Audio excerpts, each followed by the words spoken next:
વિચાર વિસ્તાર. હંસા પ્રીતિ ક્યાંયની વિપત પડે ઉડી જાય, સાચી પ્રીત સેવાળની જળ ભેગી સુકાય. હવે આપણે આ પંક્તિઓનો વિચાર વિસ્તાર કરીશું.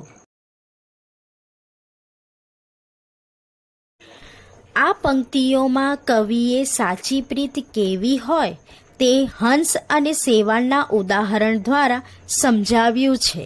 જળાશયોમાંનું પાણી સુકાઈ જતાં રૂપાળા હંસો તે જળાશયને છોડી ઉડી જાય છે, જ્યારે કદરૂપી શેવાળ જળની સાથે જ સુકાઈ જાય છે.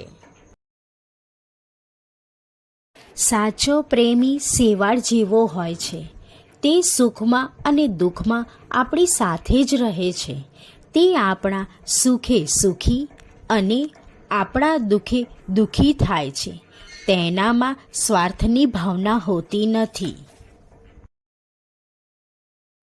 આમ આપણે શેવાળ જેવી જ પ્રીત કરવી જોઈએ.